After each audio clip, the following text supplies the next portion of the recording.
prevention, I featured data from the Harvard Nurses study suggesting early nut consumption may be a viable means for breast cancer prevention.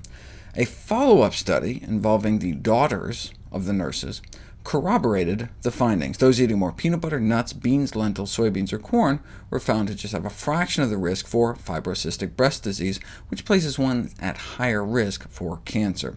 And the protective effects were found to be strongest for those most at risk, the ones with a family history of breast cancer. A new study even found just 2 handfuls of nuts a week may protect against pancreatic cancer, one of our deadliest cancers. We're not sure why they work. Nuts are described as nutritionally precious, packed with all sorts of goodies, which may explain some of the mechanisms by which nut components induce cancer cell death and inhibit cancer growth and spread in vitro, but which nuts work the best? In my video number 1, Anti-Cancer Vegetable, we learned that 2 classes of vegetables, the broccoli family of vegetables and the garlic family of vegetables, most effectively suppress cancer cell growth. Then in Which Fruit Fights Cancer Better?, cranberries and lemons took the title.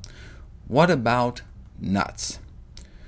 Well, in terms of antioxidant content, walnuts and pecans steal the show. 25 walnuts has the antioxidant equivalent of 8 grams of vitamin C. That's like the vitamin C found in 100 oranges. But how do they do against cancer? Here's the graph of human cancer cell proliferation versus increasing concentrations of the 10 most common nuts eaten in the United States. If you drip water on these cancer cells as a control, nothing happens. They start out powering away at 100% growth, and they keep powering away at 100% growth. And hazelnuts, pistachios, and Brazil nuts don't seem to do much better.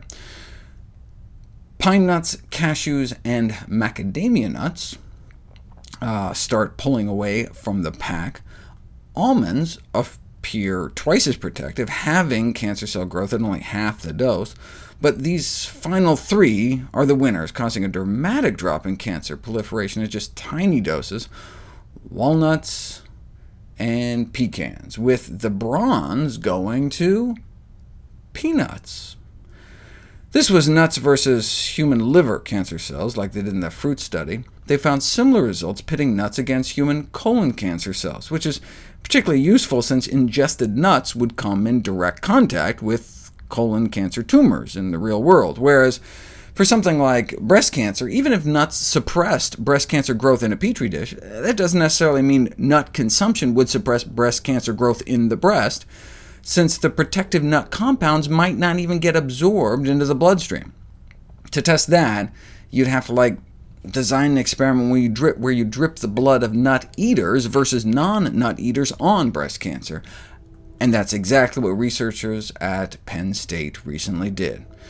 And they wanted to know what it was about nuts that was so protective, so they fed people whole walnuts, just the walnut oil, or just the walnut skins, and then dripped their blood on human breast cancer cells in a petri dish over the next 6 hours, and the blood of those eating walnuts suppressed the growth of human breast cancer, but just the oil or just the skin didn't seem to.